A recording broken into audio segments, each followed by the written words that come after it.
And let's do an old favorite, 548. 548, As the Deer.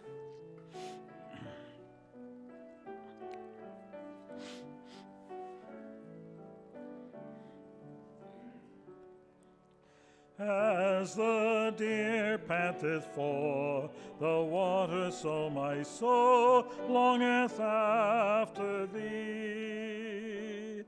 You alone are my heart's desire, and I long to worship thee. You alone are my strength, my shield. To you alone may my spirit yield. You alone are my heart's desire, and I long to worship thee. You're my friend, and you are my brother, even though you are a king. I love you more than any other, so much more than anything. You alone are my strength, my shield. To you alone may my spirit yield. You alone are my heart's desire, and I long to worship thee. I want you more than gold or silver, only you can satisfy. You alone are the real joy giver and the apple of my eye. You alone are my strength, my shield. To you alone may my spirit yield.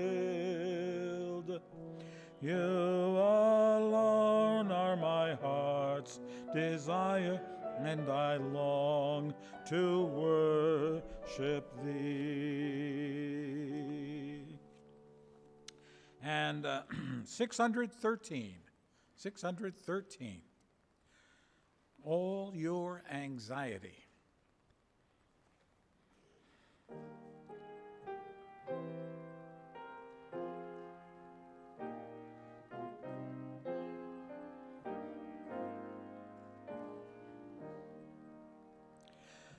Is there a heart more bound by sorrow?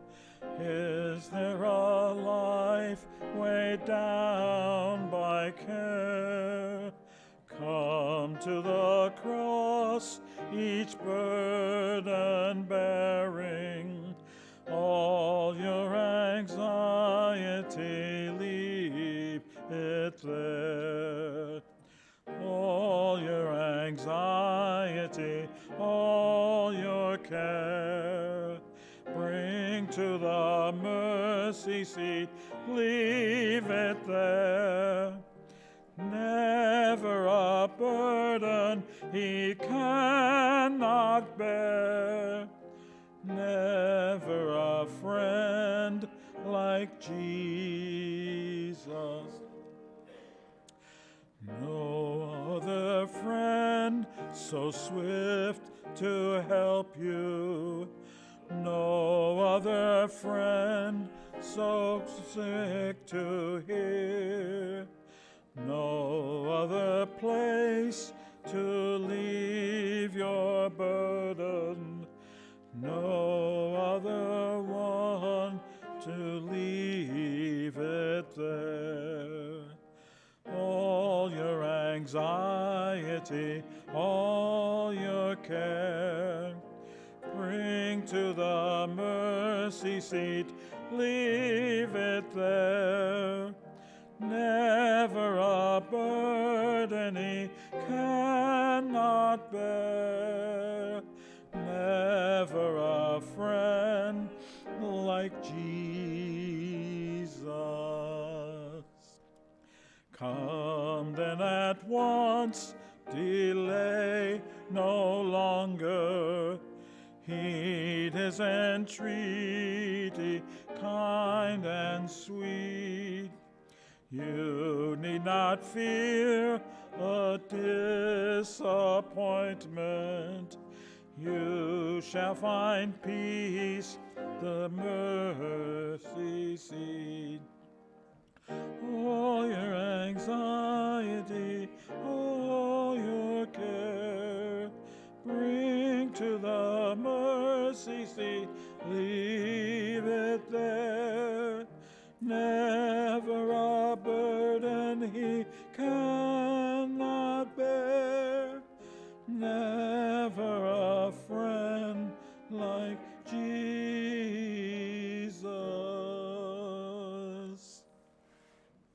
Thank you, Sherry.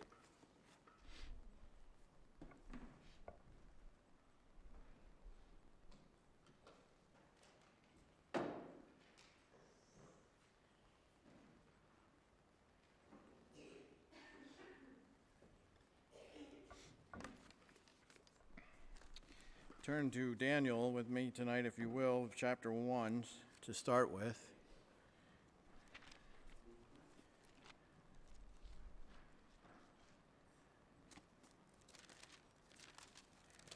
I want to just look at briefly Daniel and his friends and the character that they had. Because when you think about Daniel and his friends, they were very unlikely people to change the ungodly culture in which they found themselves in. Daniel and Shadrach, Meshach, and Abednego found themselves in the Babylonian culture, steeped in mystery religions and idolatry, and yet they still had a major impact on that culture. How were they able to do it? What was it about them that made them capable of having a major impact on an ungodly culture? So I want to look at that, and just a couple of places in the book of Daniel tonight. The first one will be from Daniel chapter 1, verse 8. And I think everyone here is familiar with most of the stories in Daniel, so you know this is the story of Daniel and his friends being offered the king's meat to eat. And in chapter 1, verse 8, it says, "But Daniel purposed in his heart that he would not defile himself with the portion of the king's delicacies, nor with the wine which he drank. Therefore he requested of the chief of the eunuchs that he might not defile himself." I think what we see here is that a person of courage changes culture around them. Person of courage. People notice courage, don't they? Daniel was a prisoner, unknown to anybody there, brought to Babylon, a Jew who would have been seen as lowly, right? And yet here he has the courage to say, "I don't want the meat that the king is offering at the table." That takes a lot of courage, wouldn't you think? That's probably taking your life into your hands right there. And yet Daniel knew that it was the wrong thing to do for him to eat that meat. Why? Because it was offered to idols. And so he couldn't eat that in good conscience. It was wrong. And so what did he do? He said, "I can't eat that. Can you please give me something else?"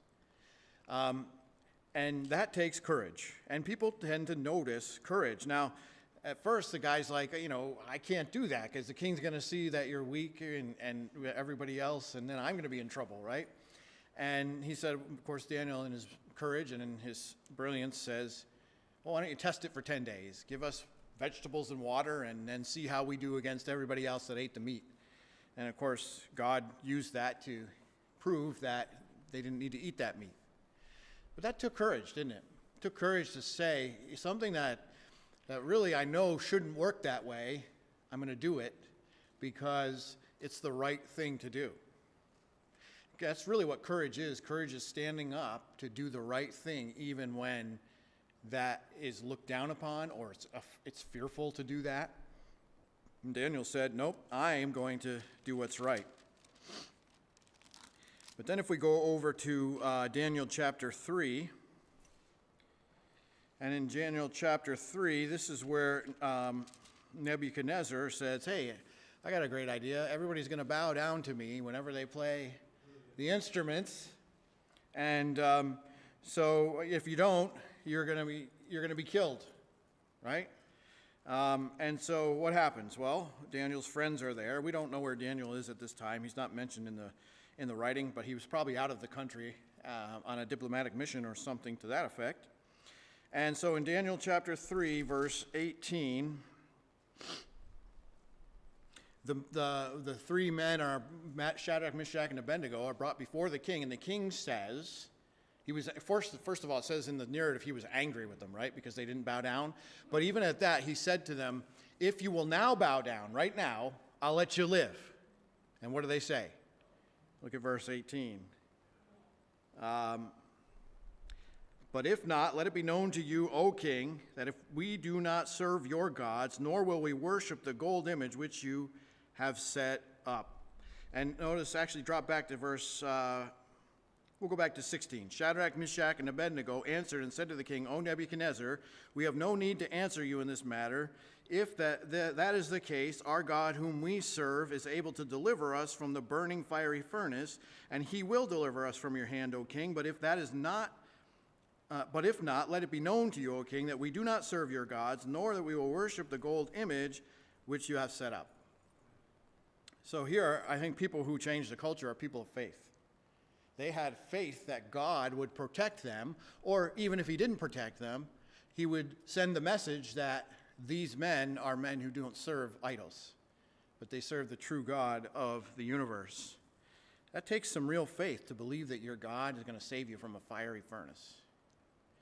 How many of us would think that would be the case? We were being held up to a fiery furnace, we're going to throw you in there. How many of us would think, well, it's no problem, God's going to save me from that? We would expect to die, wouldn't we? And here they almost, they said, we know God can save us and he will save us, but if he doesn't, because we don't know exactly what God's going to do, I want you to know anyway, king, that we're not going to do that because it's wrong. So they were putting their faith not in the gods of the Babylonians, but in the one true God, right? And of course, we know the story. What happens? He saves them. It says they come out, they don't even smell like smoke. And while they're in there, of course, the king sees a fourth man that was in there with them, and that, of course, we believe that to be Christ. And then we go over to Daniel chapter 6.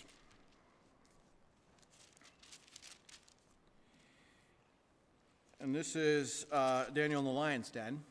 And there's other places I could go in here, but just a couple of things I'm looking at tonight. Daniel in the lion's den. And there's really three other characteristics in this one story that I want to point out. Daniel chapter 6, verse 3. I went too far here. Hold on. Then this Daniel distinguished himself above the governors and satraps because an excellent spirit was in him, and the king gave thought to setting him over the whole realm. So a person with a good reputation can change the culture. Why did Daniel have a good reputation? Because there was an excellent spirit in him. What does it mean by that? Any ideas? He was always doing what was right. His spirit was one to be honest and to do what was right. And the king noticed that, right? He said, here's an honest guy, probably the only one in the whole kingdom, and here he is, and that's the guy I want. And so because Daniel had a good reputation, King Darius, who had actually, not long ago, his people had just conquered Babylon, right? Now the Medo-Persians are controlling it. And they see Daniel, and they're like, hey, we like him too. And so they make him second ruler in Persia as well, because he had such a stellar reputation. I mean, I don't know how many Babylonians they talked to. Maybe they didn't talk to any, but maybe they said, hey, when we were in charge, he was the good guy, right? So I don't know. But however, anyway they figured out that Daniel was the one who was so important, and he had a good reputation. And so because of that, Daniel was put in a key place to be a force within the culture, right? He was a part of the ruling of the kingdom. And then we go to verses 4 and 5, Verse 4 says, "So the governors and the satraps sought to find some charge against Daniel concerning the kingdom, but they could find no charge or fault because he was faithful, nor was there any error or fault found in him. And then these men said, 'We shall not find any charge against this Daniel unless we find it against him concerning the law of his God.'" So people who change the culture are trustworthy. See, Daniel, he could be trusted to do what was right, and he was so invested in doing what was right that they couldn't find anything wrong with him. And how many of our politicians, could pass that test? Not too many, right? If any. If you dig in the past long enough, you're going to find something. Well, these guys dug into Daniel's past, and guess what? They couldn't find anything to say, this is a bad guy. We got to get rid of him. And so Daniel was, again, he was almost untouchable by these guys because of what he was doing was right, and they couldn't find anything to tag him with to make him look bad. And the final one is in verses 10 and 11.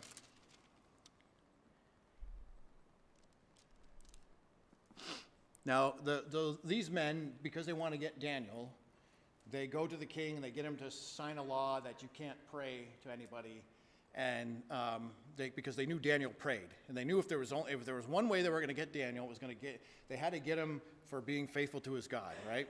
And so the king outlaws praying to the other gods. And verse 10 it says, "Now when Daniel knew that the writing was signed, he went home and what? Yeah, he didn't fret. He didn't stress. He didn't say, 'What do I do now?' He went back and prayed," right? Yeah, it says, "And he went into his upper room with his windows open towards Jerusalem." He didn't even try to hide it, right? "And he knelt down on his knees 3 times that day and prayed and gave thanks before his God, as was his custom since the early days." So Daniel was a man of conviction. So here we see that he was a man of conviction, which placed him in a spot to have a impact on his culture, right? Now, in some cases, the impact was, you might say, detrimental, right? Because they didn't like him. And so they came after him. But in the end, he had a major impact because God always saved him. He saved him from the lion's den. He saved him from being attacked by the king when he didn't eat the food, or when he ate only vegetables. God saved him when he interpreted the dream that the king said, "I'm going to kill you if you don't interpret it for me." All of that. Daniel's been through all of that. So here we see, now he's a man of conviction. So if you were to say, what was it that made Daniel a guy who had such an impact on an ungodly culture? He had courage. He had faith. He was trustworthy. He had a good reputation. And he was a man of conviction. And people would say, boy, that's tough to live up to. Daniel did it. And he was just a guy too, right? So it's possible, these are 5 keys, I think, and it's possible for us to live in our own life. When we have the opportunities, the question is then, do we display these things in our culture? If we want to make a difference in the world around us, I think we can learn from Daniel how we ought to be, how we ought to act, and what we ought to think about as we live our lives out. Because people notice. Even if they don't like it, they still notice people who do these things. And it makes a difference in their lives. So if we can learn from Daniel that this is a positive way to impact the culture, when people see those characteristics in us. And that's something that you have to work on every day, right? Because it only takes one mess up to ruin everything in your life. You spend a lifetime building a reputation, and then you can ruin it all in a second by making one bad choice. So, but Daniel was a man who lived up to his faith and did the things he was supposed to do. And because of that, people saw him, and even kings came to know who his God was, and some of them worshiped him because Daniel was a man like this. So you can have a major impact on culture and the people around you just by your character, if you have it like Daniel. All right, any questions left? Yes? When Daniel did, in the last part of it, about all of those guys that were out to get him, all his enemies, Yes. what happened to them? Oh, they all died, yeah. Yeah, I mean, so it was like playing out after that. It's interesting to me how the plotters are always the ones that lost in the end. They thought they had the upper hand, and in the end, they ended up dead. And then after that, Darius writes this big letter to him. No one worships. Yes. Like, you're going to worship this guy. Yeah. I mean, that's the impact you can have as a faithful person for the Lord. You can have a major impact on the culture around you. Like I said, Daniel went from slave all the way up to a guy who was top guy in 2 different empires. So, all right, prayer requests. First of all, we saw Patsy today, and it was good to see her and talk with her, and she was happy to see us. And she's doing much better than when she was in the hospital, that's for sure. Has a ways to go yet, and so just keep her in prayer as she continues doing her therapy, and not only for her body, but also for her mind as well. And you know, if you get a chance to go up and see her, that'd be great. I'm sure she'd love to see you. But it is an answered prayer in the sense that she's doing better. And for a while there, it didn't look too good. But she can hold a conversation now, and she's walking again, and with a walker. But you know, it was just good to see her be more like Patsy. So, yeah, a lot more focus. I can't say much more than I will say this. After you all visited, she was much more focused. Yeah. She remembered my name. Yes. Like she wasn't calling me on Monday. She was not calling me by name. Yeah. She was calling me John or somebody else. Right. You know, today after you guys left, what a difference. Yeah. So anybody that can visit, It makes a difference. will really help her. Yeah. Remember to alarm families and They make you take a COVID test before you go in there, so it's not hard, but just be prepared. You don't have to wear a mask though. That's nice.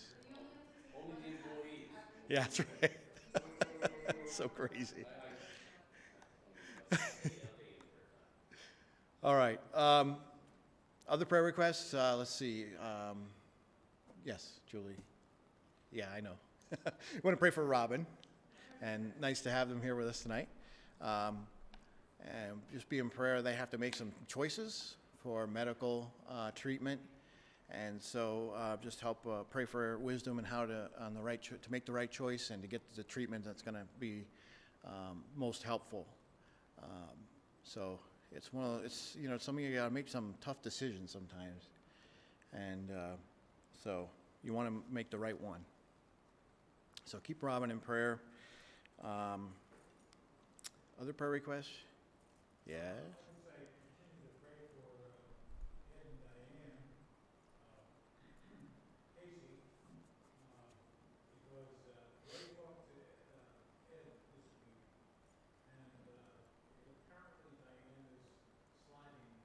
Yeah.